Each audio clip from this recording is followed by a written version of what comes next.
Welcome to Shaman Sister Sessions episode 16. Woo!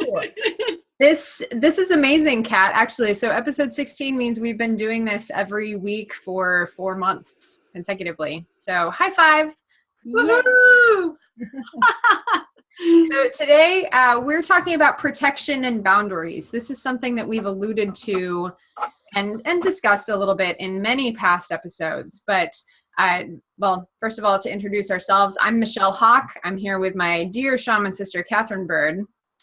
And this is our offering to you of our live panel discussion, Shaman Sister Sessions. For years, as long as we've known each other, we've delved deep into what is shamanism, what is spirituality, what are we experiencing in our personal and professional practices.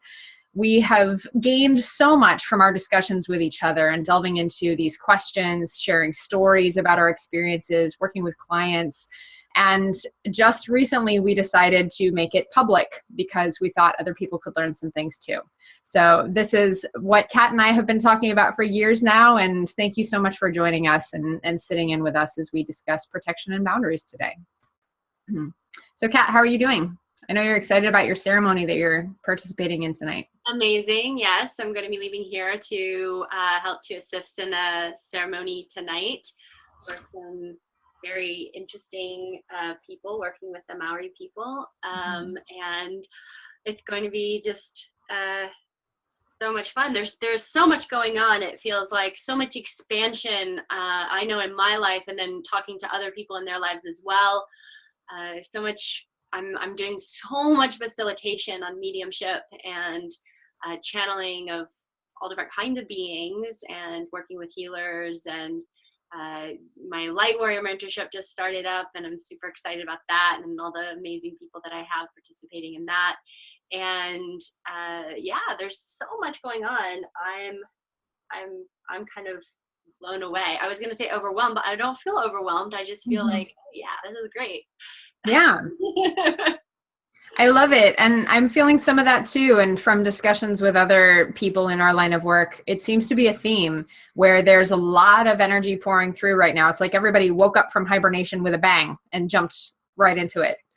So I just finished this past weekend, actually. I taught the first ever class, days 1 and 2 of my new Illumination Reiki program, which is I'm so excited about it. This has been years in the making, years and years of my work combined with my mother's work, since she and I teach our classes together, and creating this curriculum from scratch to teach people how to do what I do, how to do what we do. And so I was working this whole past month, I was working 60 plus hours a week preparing for this curriculum, and it was amazing. So I'm also not quite overwhelmed, but definitely pouring through a lot of energy and practicing the deep self-care in order to be able to do that. I'm so happy for you, Michelle. Thank you. Likewise, I'm so excited for your new program launching. That's amazing. Are you still accepting people out of curiosity? Yes, I am. Yes. Cool. Okay. We just had an introductory call, and we're going to actually be fully getting started this month. Nice. Okay, so viewers, if any of you feel called to join, sounds like there's still an opportunity to do that. Yeah, I got a couple spots. Yay. So protection and boundaries. This is mega important. I say now more than ever, but I think always now more than ever. Always now. Yeah. For sure. And this is something that comes up, I don't know, Michelle, I think it probably comes up in almost every single client session, and especially in mentorship, working with, both of us, we work with a lot of healers and practitioners, and protection and boundaries is something that we all have to look at, no matter if we're in the healing arts or not, but especially for those that are called into healing, really looking at protection and boundaries is vital. And we can have things kind of go askew in our lives when we haven't paid attention to this topic. So this is a really important one, and really kind of stretches through a lot of the topics that we've discussed here on Shaman Sister Sessions, going back through the topics on discernment and self-care, and lots of things are sort of tied to this topic of boundaries and protection. So this would be a good opportunity. Some of these are going to come up in our discussion today. And if you missed those previous episodes, we absolutely invite you to go back on our YouTube channel and check them out, because they will inform our discussion today. Yeah. So protection and boundaries looks very different for different people. And Kat, you were mentioning particularly practitioners, psychics, empaths, healers, or maybe even people who aren't practitioners, but who are still very highly sensitive people, who have a different awareness of energy than might, a normal citizen who isn't necessarily in tune with this. And I'm sure some of our viewers can relate, very briefly, before I really delved into my practice of protection and boundaries and knowing what energies were, there were times when it was really hard for me to be out in public. I couldn't go to Costco.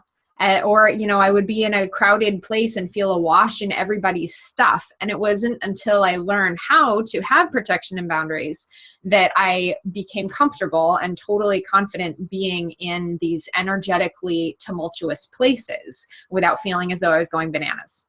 Right, for sure. For me too, as well, going through my awakening, I did spend a good period of time where it was very difficult to go out in public, to go to parties, to I had a really hard time doing anything where you had to touch people or hold hands or anything like that. It was like, no, I'm not doing that. And it was that there's so much information coming in. And for my clients, I've seen a lot of people who come in with sort of this a system that is working in this particular kind of way, where there's a lot of information coming in from all directions, and it can get really confusing emotionally, physically, spiritually, energetically. All of these aspects of self are being affected by what is outside of us that can be affecting us when we haven't really looked at our boundaries and our protection. Totally. Boundaries are the way in which we can still perceive that information.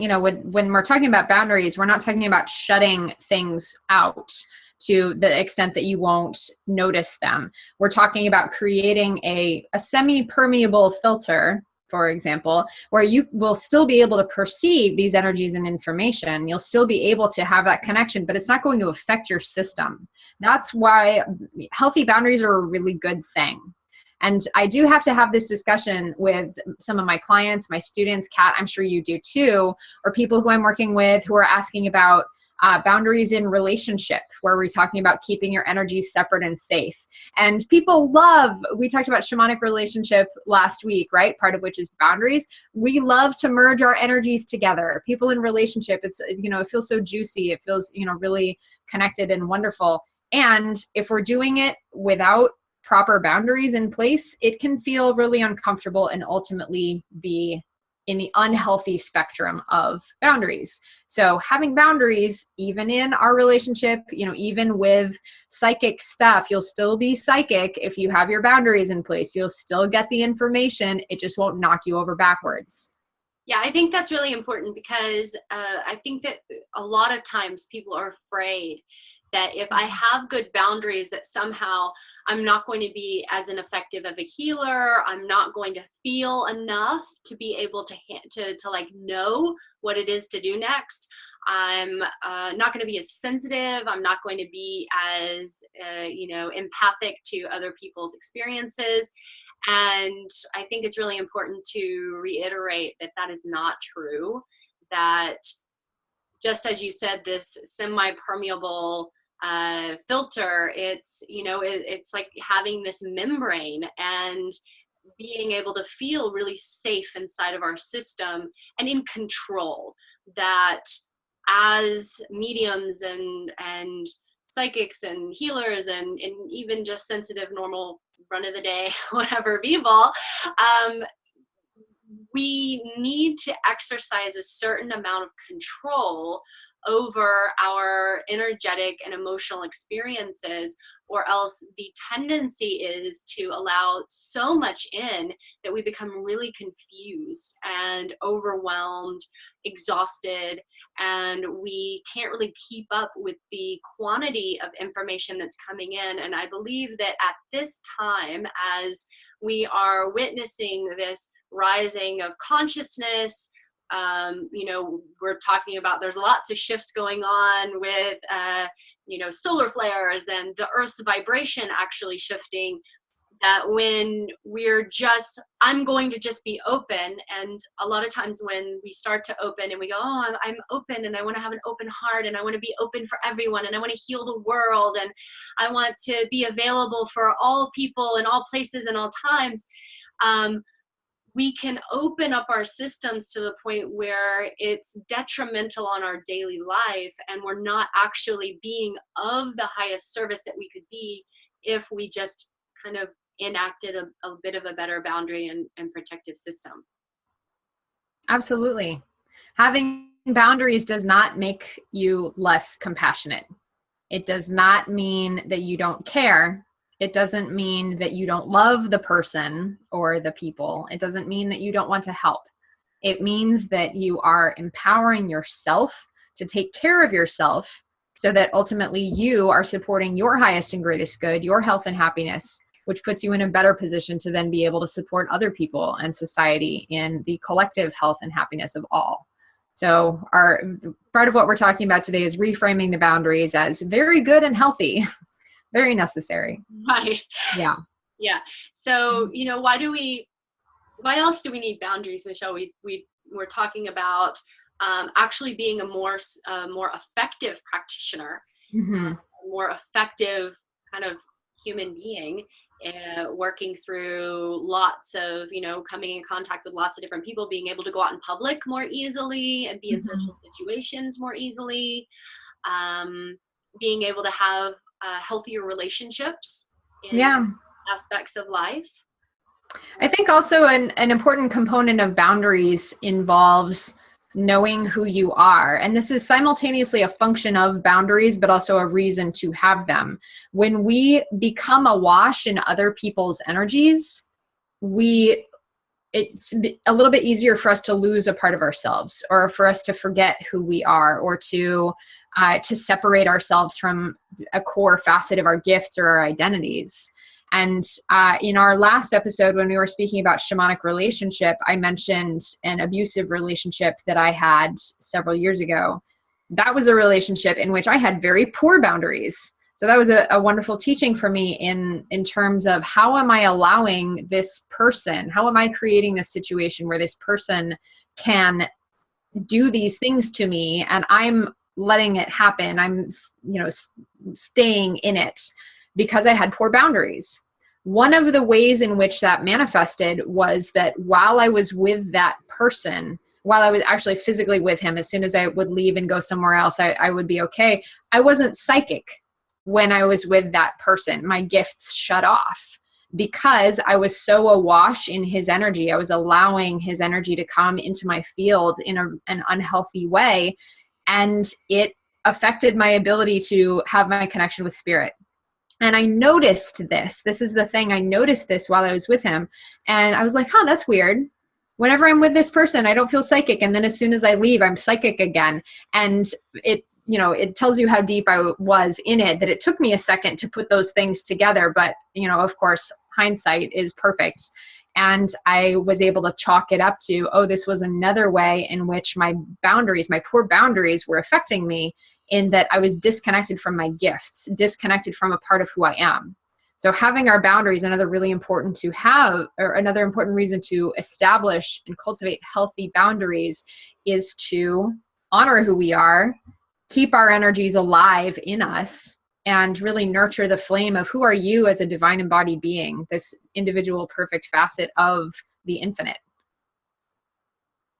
Yeah, and just as in we talked in our episode upon discernment, is that often we are really shown these places where we lack boundaries in some relationship or other, whether it's with a client or a friend or a family member in some kind of way, or a lover, that we're shown where our boundaries are not really up to snuff, in a ways to teach us how to live more in alignment with our own sovereignty, and that blossoms into every area of our life, into all of our other relationships as well. So sometimes we get bashed really hard by this boundary issue, and we feel horrible. We feel like, oh my gosh, I'm a horrible person, right? I'm sure, you know, just admitting like, oh, I was in an abusive relationship, that is a really big deal, because usually when we have that kind of experience, we're like, oh, I'm bad. I should have known better. I shouldn't, you know, oh, I shouldn't have let that person treat me that way. I shouldn't have taken on their emotions. I shouldn't have taken on their energy. I shouldn't have taken on their story. And we kind of beat ourselves about the head around it, instead of just seeing it as this another beautiful lesson where we get to step up and step into more of ourselves and more self-love, and how to really take care of ourselves in a different kind of way. Absolutely. And the lessons that we can learn from that and owning it also contribute to our ability to maintain healthy boundaries. As a result of that relationship, you can bet that my boundaries are very different now from how they were. And yet I'm still learning, I'm still practicing. And we'll get into this a little bit later. You know, I've got an interesting story to inform some of our later discussion about functions and means through which we enact our boundaries. But it is an ever-evolving process, absolutely. And the more that we can claim it, the more that we can say, okay, yes, I love myself enough to enact these healthy boundaries. It doesn't mean I love this other person or this other situation any less. It's a means by which I can be my best self and support my highest and greatest good. The more we can do that, the easier it will be for us to move our energies in a really healthy way in the world. And that's what we need personally, and that's what society needs, is for everyone to be at their A game, health and happiness, separate and safe. Absolutely. Yeah.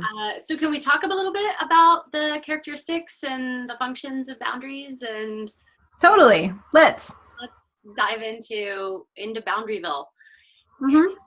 And you know, one of the things that we have to look at when we start looking at our boundaries, and we are here to encourage all of us, Michelle and I and every one of you, to start to really analyze and look at our boundaries, at our different relationships in all aspects of life, and where we come from is a really important piece to start to inform where our boundary system is right now and how it was developed, how it was formed.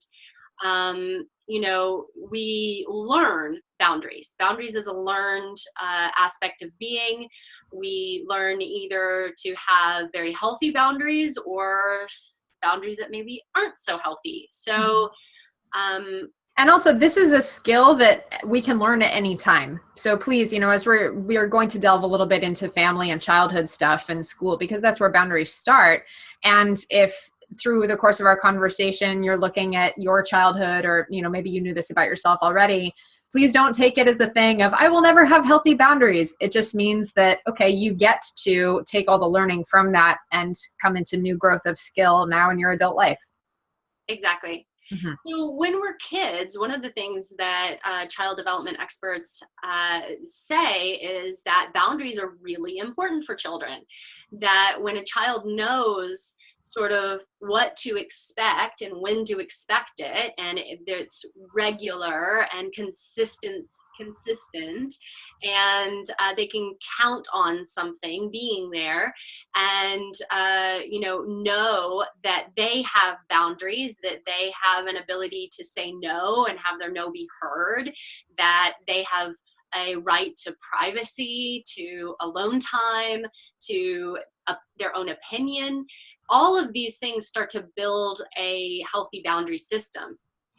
But in a lot of our lives, we didn't really have access to that. Maybe we grew up in a home that was either very constrictive, very, strict, and you do what I say, when I say it, how I say it, and there is no talking back. There is no room for your emotional experience. There's no room for your opinion. And this is the way things are in this house because I say so. When we come from that kind of upbringing, or we come from a home, you know, there are homes where it's not okay to lock the door. It's not okay to shut the door. It's not okay to enact your personal boundary of your room. Your room is not your room. It is my room, and I let you live in it. You know, these things can affect how we feel about our own boundary system. Conversely, not having any boundaries, you know, having just fend for yourself, figure it out, and, you know, whatever is okay. Right. There is no bedtime. There is no meal time. There are no expectations. That is also really confusing to children as far as what are boundaries and what does that look like as well. Yeah. So these childhood boundaries and these formative years especially play a huge role in determining how do we enact healthy structures in our adult lives. For those of us who had some of the experience around you're not allowed to close the door or lock the door, and this is the boundaries that I am creating for you to your small child, then we might have the experience of, oh, I don't set my boundaries. Someone else sets my boundaries. And then it becomes easier for someone to walk all over you. You see, or as opposed to the, you know, run around and do whatever you want childhood, then there's, you know, not understanding of, oh, it is a healthy, good, loving practice in order to establish boundaries for myself. Or maybe you did learn to establish boundaries for yourself, but they might or might not be very healthy. So there's these ways that can, yeah. And playing into that is we also sometimes we have to really look at, do we respect other people's boundaries?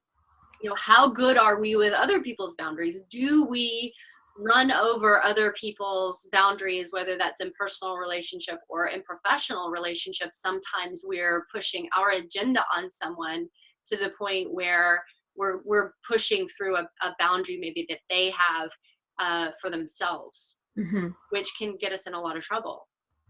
Absolutely. So, yeah, how we feel about our own boundaries is often an indicator of how we treat other people's boundaries. If you love and respect your own boundaries, you are 1,000 times more likely to love and respect other people's boundaries, and vice versa. So our boundary system can also be broken through traumatic events as well. So sexual abuse or rape, neglect, being in an abusive relationship, which can happen to anyone.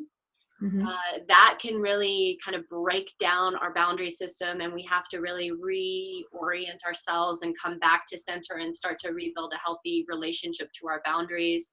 Even things like having an extreme illness and having to be in the hospital and being, you know, not able to really have control of your own body and having poked and prodded and things done to you can also sort of break a little bit your boundary system, so that it just doesn't feel like it's okay for me to say no, or it doesn't feel like it's okay for me, it's not safe for me to stand up for myself in a certain kind of way. Another one is that a lot of us, especially as healers, we have oftentimes parents who maybe are coming from a mentally unstable or ill space, or an emotionally unstable ill space. And we are used to sort of having a very fluid, boundaryless experience with them, and taking on their stuff, kind of trying to heal them through our bodies and our systems. And that can also cause drains in energy and setting up, poor boundaries with other people later in life. Yeah. And so some signs of unhealthy boundaries and examples of unhealthy boundaries. Kat, you listed some, I would say, more extreme, a little bit more, where when we have unhealthy boundaries, we are much more likely to be on the receiving end of some personal trauma, as I was in that case with my abusive relationship. It's a great example. It keeps coming up.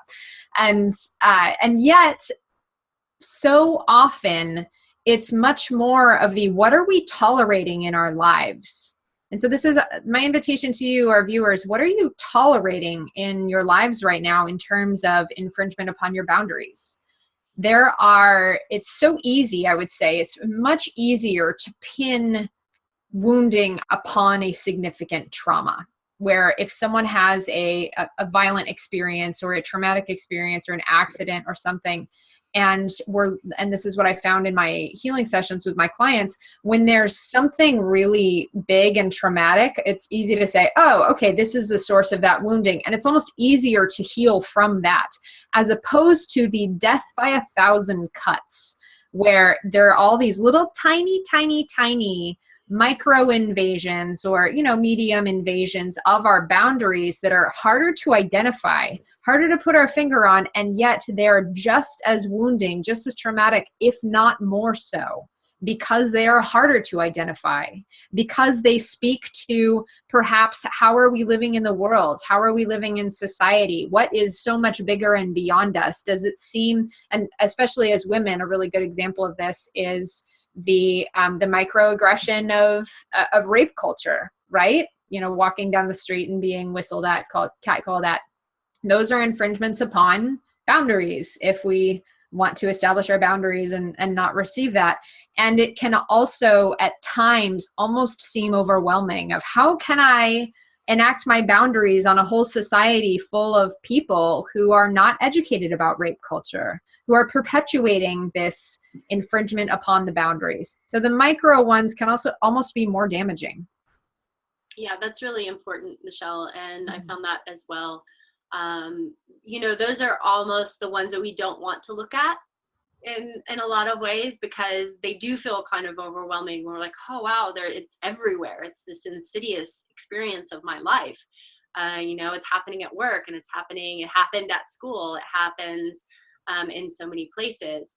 And we're almost taught in this society not to have good boundaries. I mean, we definitely are honestly taught in society not to have good boundaries, and I think especially as women, we're taught not to have good boundaries, to just, oh, that's how boys are, and just put up and shut up, and just deal with it. Don't be a crybaby, and don't ask for what you need, and just kind of deal with what's there.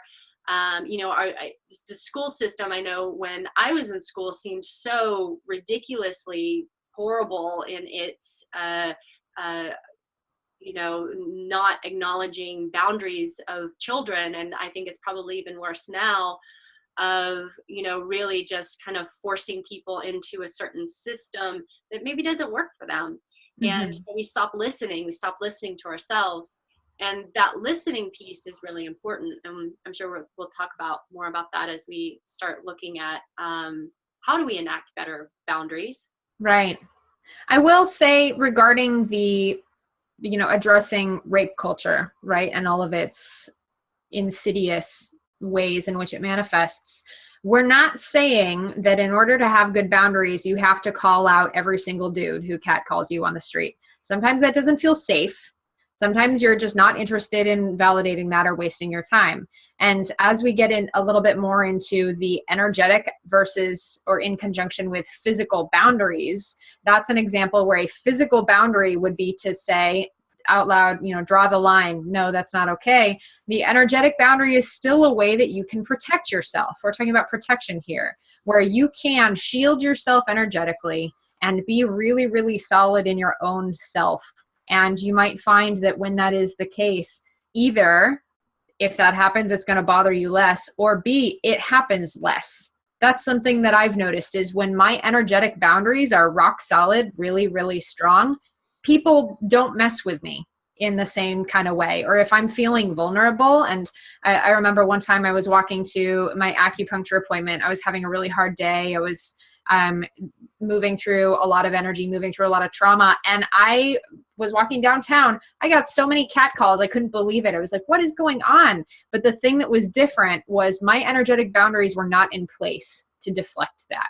So absolutely. When we listen to interviews of abusers and rapists and attackers, Mm-hmm. they consistently say that they can go into a bar or walk down the street and they can pick the person who's going to be their victim really easily based on energetics.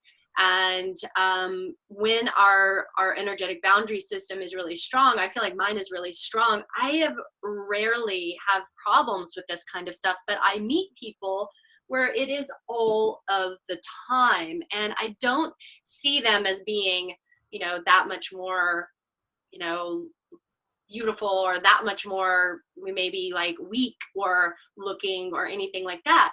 It's just the way that we carry ourselves within our energetic boundaries and our protective system speaks to the world in a very clear way, just as in a lion or a carnivorous animal is going to pick the out of the herd. They're very specific who they're picking out of the herd. Mm-hmm. And so are the people who are out there looking for people to abuse. Yes. And we're talking about I would say, a more extreme example of this here. Most people are not out looking for their next victim.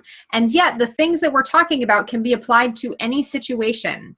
Think about other examples in which people are likely to cross your boundaries. Perhaps in the workplace, you have a coworker who likes to dump extra work on you, or who likes to just make your life a little bit challenging, or maybe they're not even intending to cause harm, and yet they are continuing to cross your boundaries. The more solid your energetic protection is there, the less likely they are to come and mess with you. Same thing applies in all situations. So please keep that in mind as we keep going.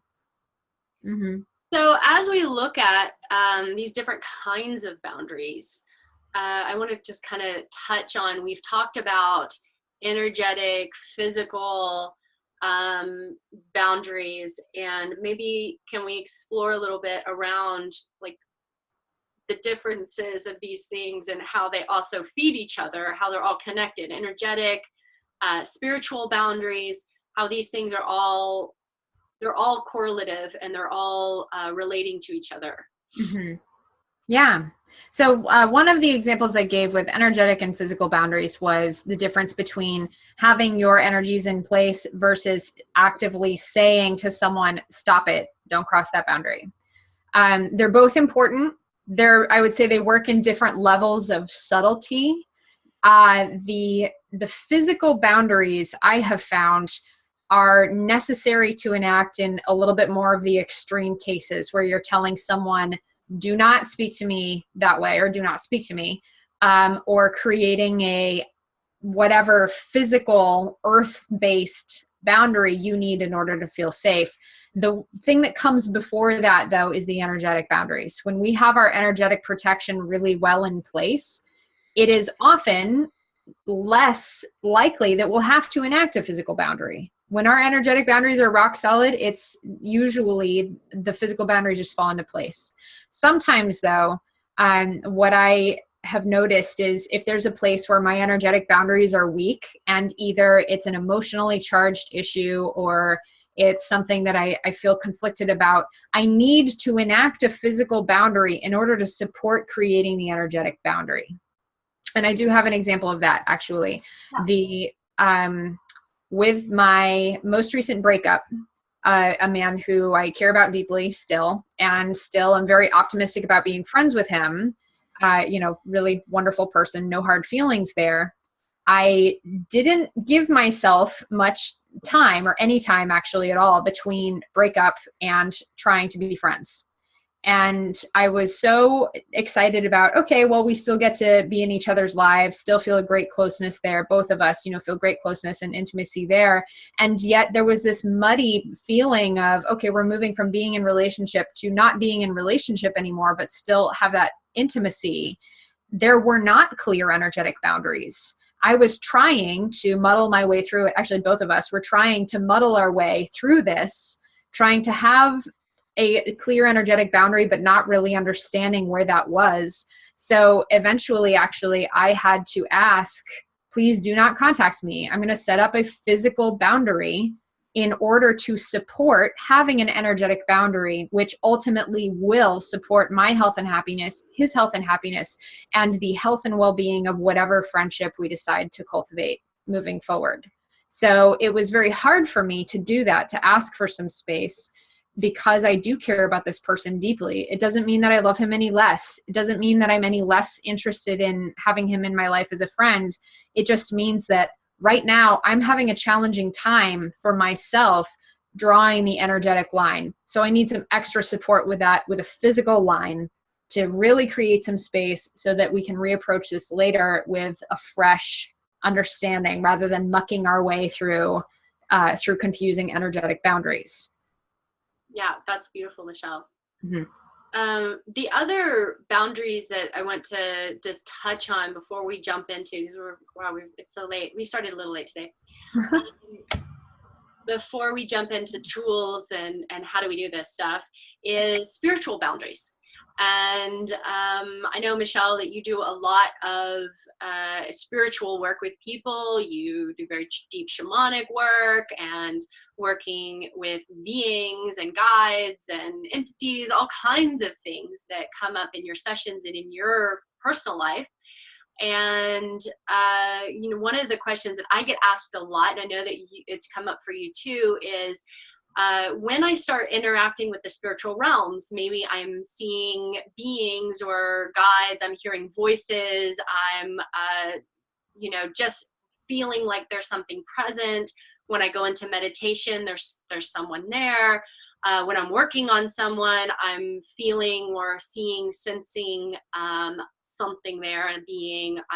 There's these spiritual questions around, how do I know if I'm safe and protected, and how do I know what my boundaries are in that experience?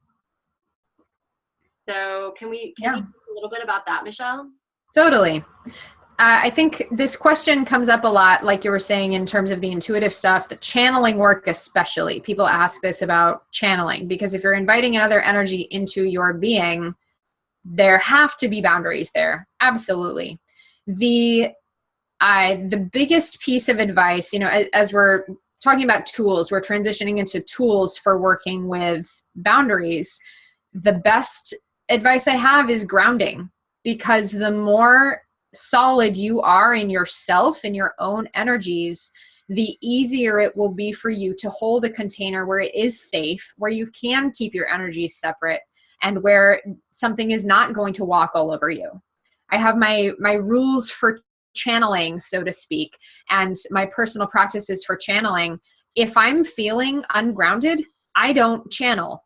I don't open up my container. And I would say for the most part, I do a really good job of keeping myself grounded. So it's very rare that I have to self-impose that boundary. That would be an example of me discerning that my energetic boundaries feel a little bit leaky right now. So I'm going to place a physical boundary and not open up my channel. Here I am, physically boundary creating so that I don't even step into that space.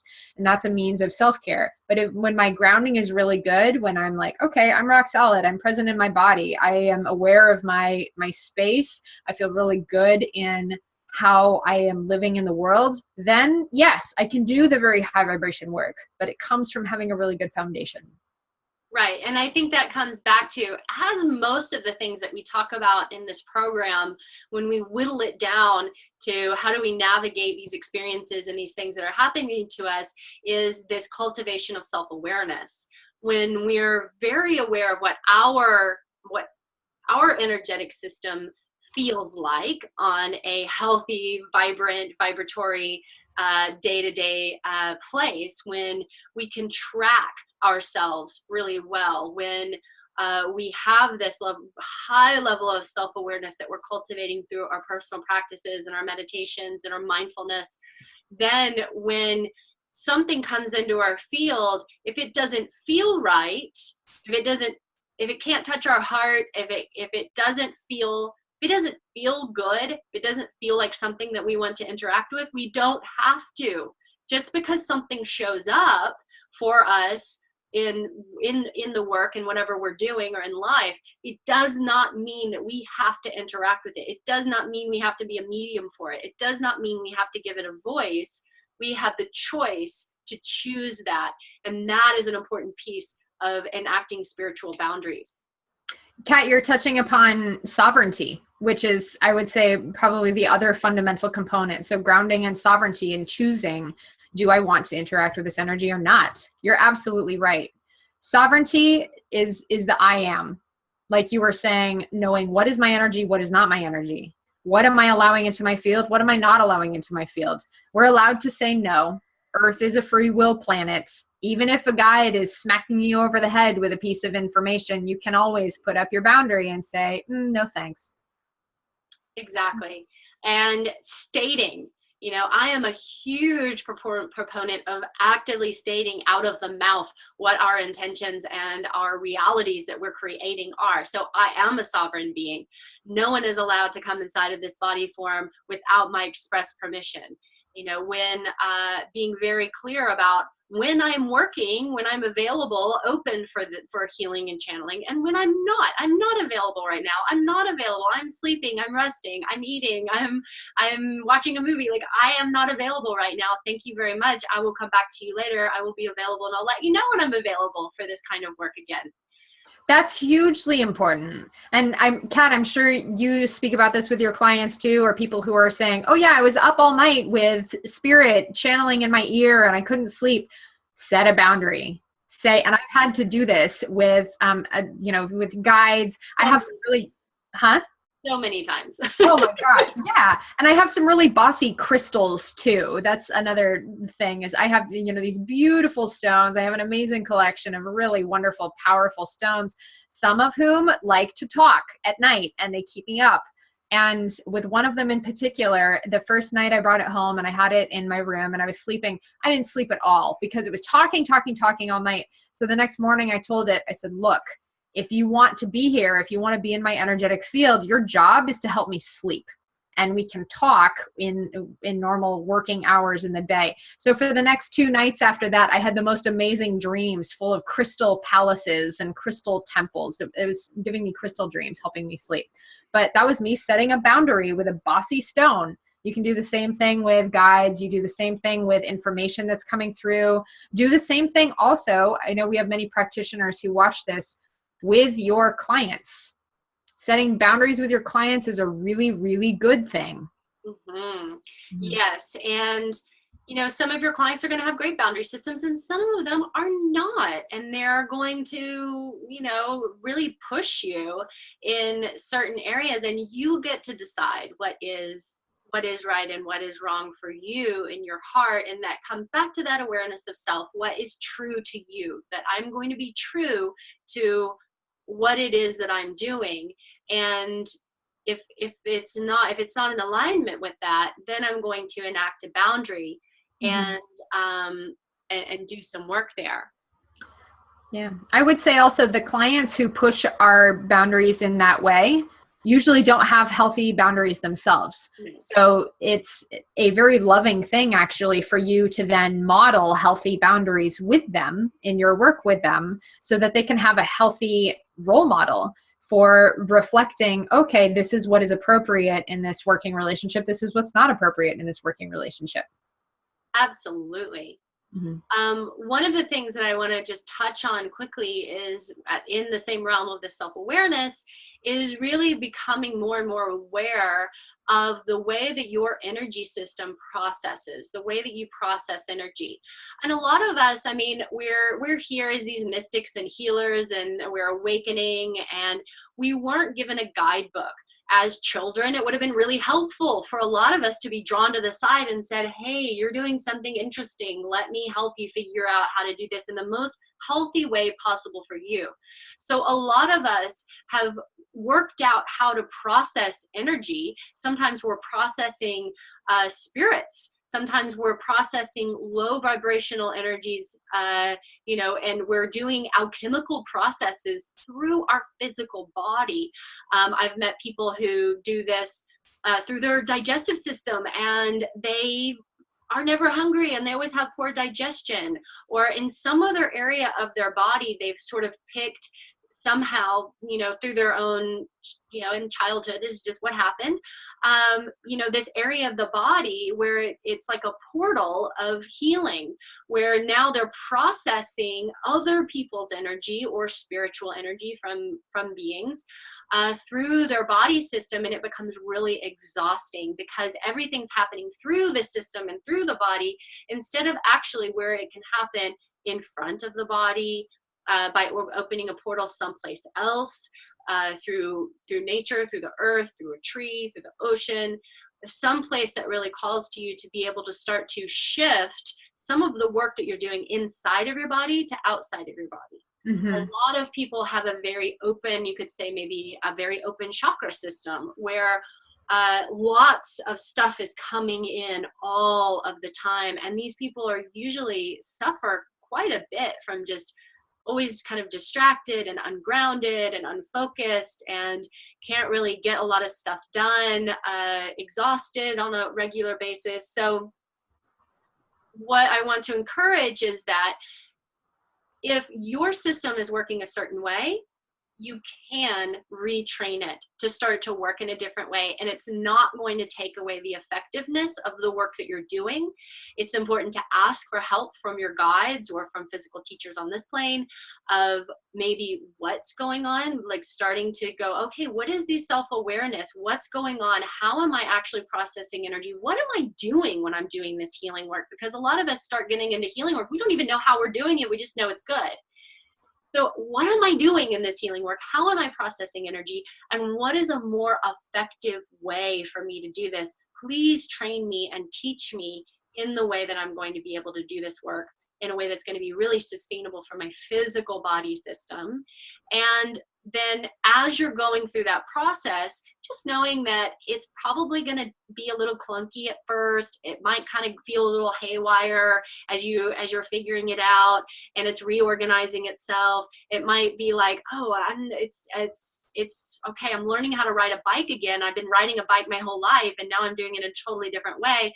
So sometimes there's a little bit of a squiggly space where we're starting to learn a new way of moving and processing and alchemizing than we've learned before. And I promise that what happens is we actually gain more strength and surety within our system, because now we don't have just one option of the way that we work. We actually have other ways that we can work it, especially if we're working with very ill people or, doing earth-based stuff and we're working with polluted areas and stuff like that, maybe stuff that you don't really want right in your body.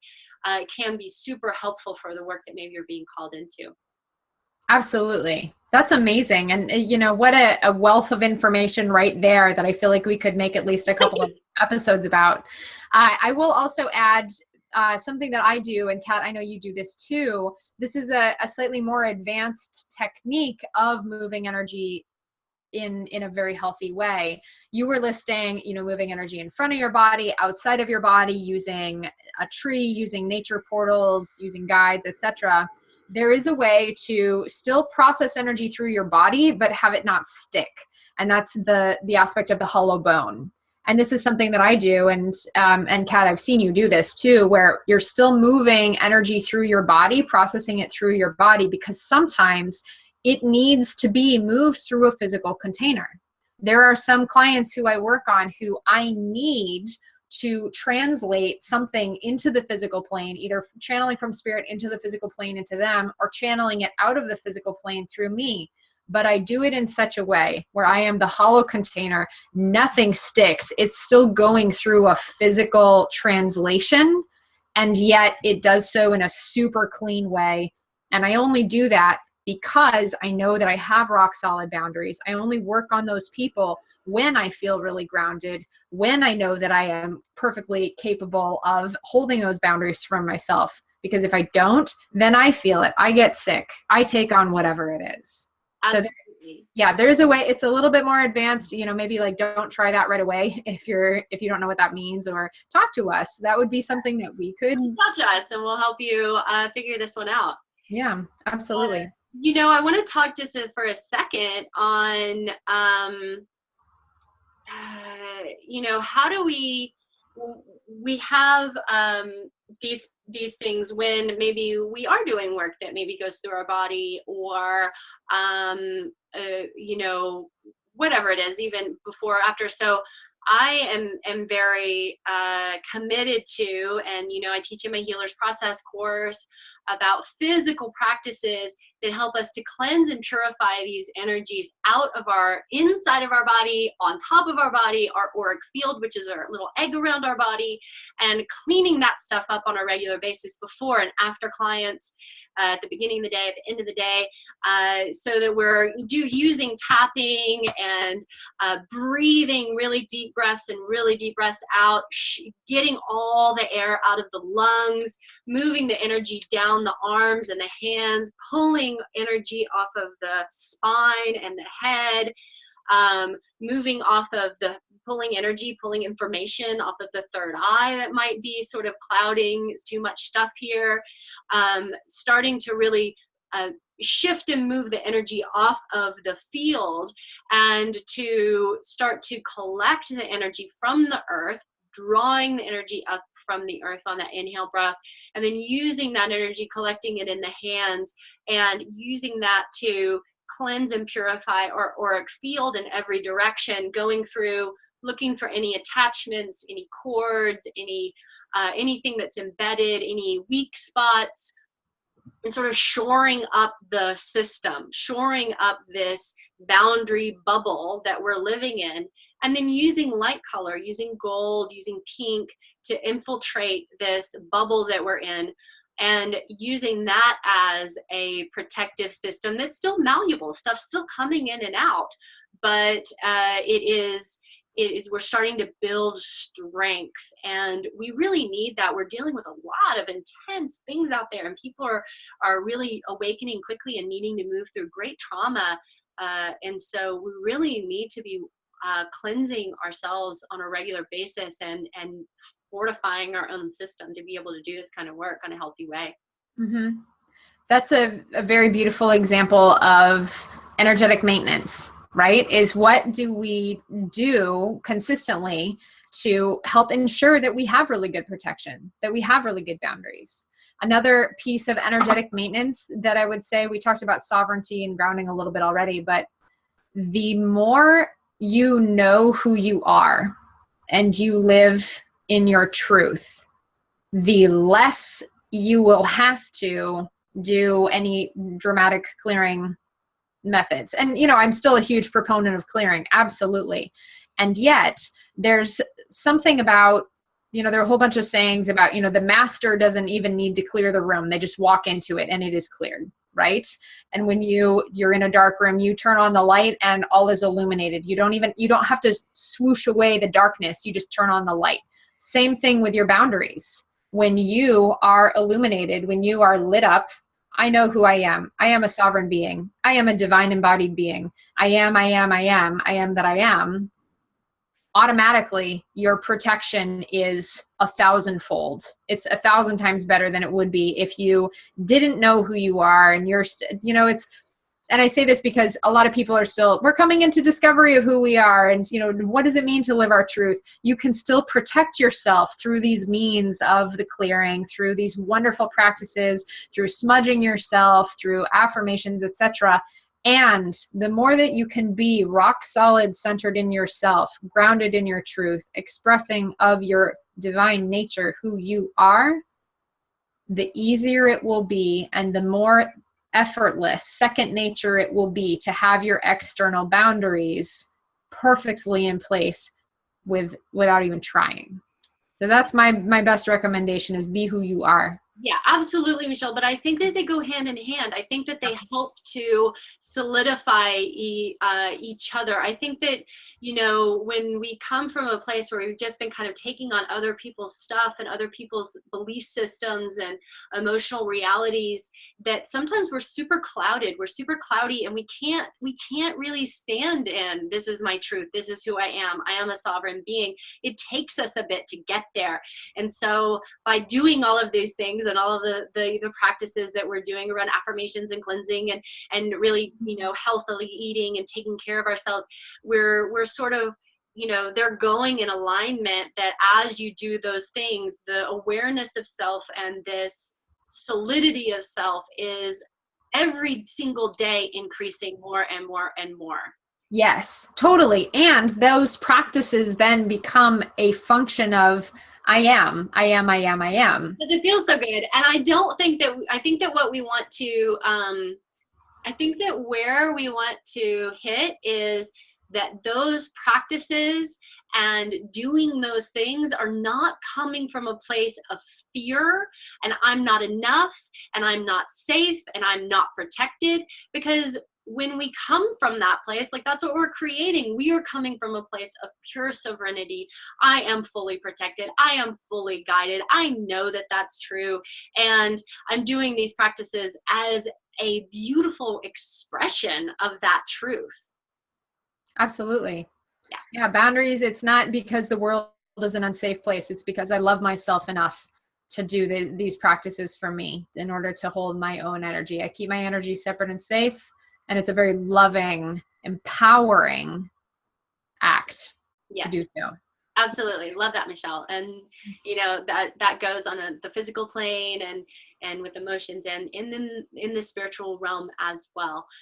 Because we I know both you and we're really advocates for people not being afraid of their gifts and their skills and going into things that maybe other people aren't willing to go into, and not living in a fear-based reality. Absolutely.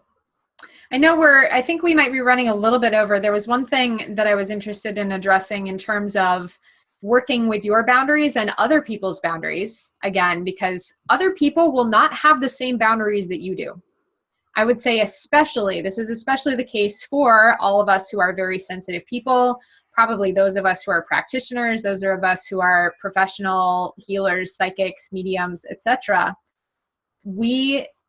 I would say it's fairly safe to say that people who are doing energy work have a higher standard of energetic boundaries, meaning like this is where my boundaries have to be in order for me to feel safe, because I need to protect myself. I need to make sure that my energies are separate and safe. Other people will not have those same boundaries. So how do we then interact with those people and have healthy boundaries when interacting with those people? We might have to have our boundaries wired a little bit differently depending on who we're pulling into our spheres. You know, Kat, I know, for example, you and I are so close and you have impeccable energetic boundaries. I don't really feel the need to put up boundaries in the same way with you as I would with somebody else, because I know your boundaries are rock solid. I know you're not letting in anything that doesn't belong. And I mean, I have my own personal boundaries in place anyway. So it's kind of a default of I am protected, as opposed to other people in my life who are still close with me. But like my father, for example, we were talking about shamanic relationship last week. I have to have different boundaries with my father than I do with anybody else, because his boundaries are almost non-existent. And so it's not only what are my base level boundaries, but what are my extra boundaries, because he's very close to me, because he's a person with whom I have a lot of interaction. I need to, because he's that close in my energy field, I need to have an extra layer when it comes to having him in my life that I wouldn't if I had less contact with him. I think that's really important, Michelle. And as I said earlier, that a lot of healers have a parent or parents or siblings, someone who really does force them to learn this kind of boundary. And I think that you know, they are, one of the reasons is that they are there to help us to really realize these things and start to create this new system of being, to help us in our work. I think that we're intelligently designing this thing. You know, I know that for me, I have a very, very deep relationship with my mother, and she's had mental health issues at times in her life. And you know, at different times in my life, I would completely just merge with her, where we would have a phone call and she would call and she would be upset and she would cry, something was going wrong, and I would be knocked out of commission sometimes for a couple of days. I couldn't stop thinking about it. It was crying. It was just so upsetting to me.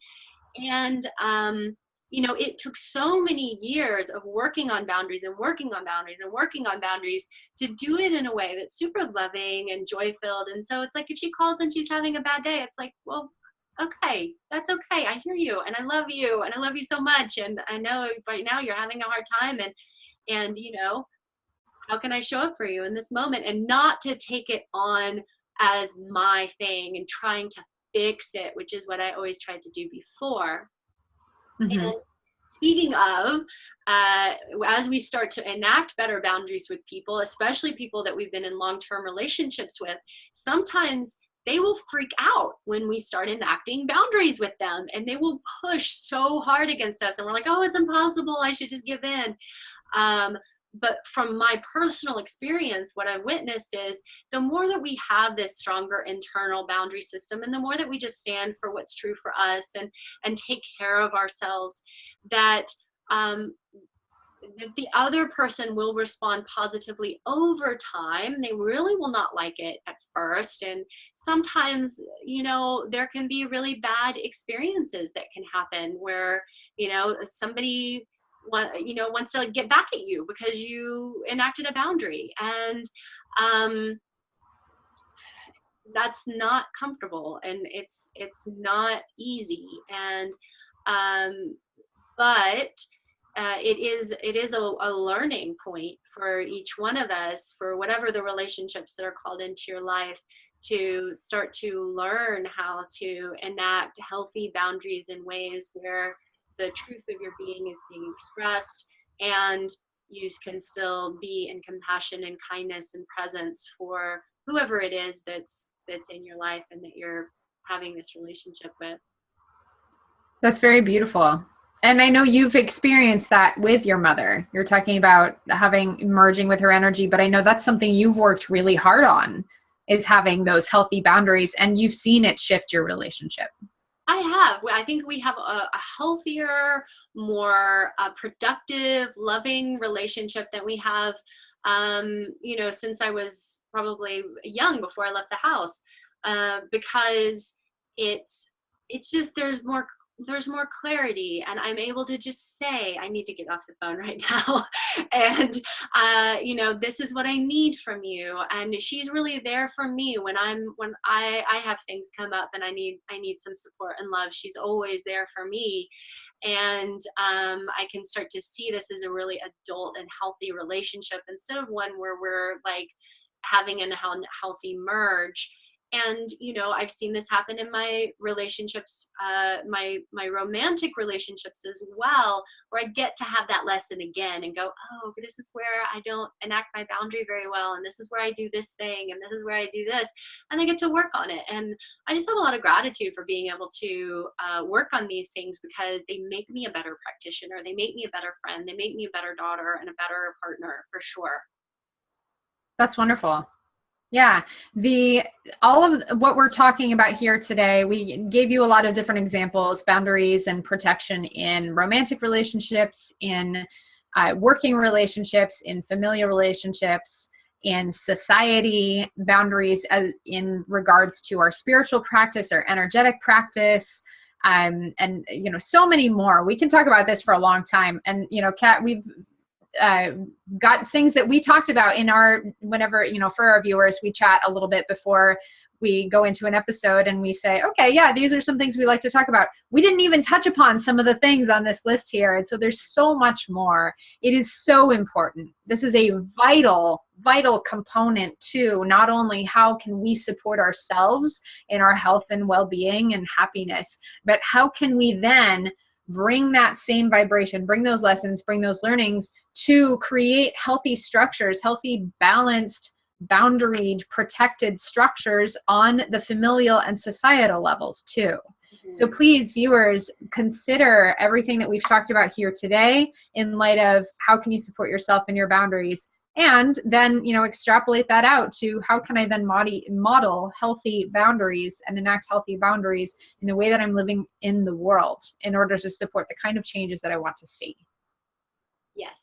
And if you have more questions about this, if you want to talk about this, want some help with some of these things that are coming up in your life or practice, You can always reach out to us, Shaman Sister Sessions at gmail.com, or through our Facebook page, Shaman Sister Sessions.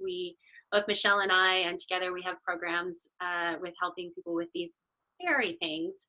And I just want to give a quick note to next week, next Tuesday at noon. We are going to have our first guest on Shaman Sister Sessions, and we are so lucky to have the amazing and magical Kai Carroll, who is just honestly just like a spiritual genius in a lot of ways, who's been studying spirituality, religion, shamanism for so long. He started his path and his devotion to God when he was 8 years old, and has been deep in many lineages of study, and his wealth of knowledge and what he's bringing to the table is quite profound, and just such an honor to know Kai and to work with him and to have him on the show.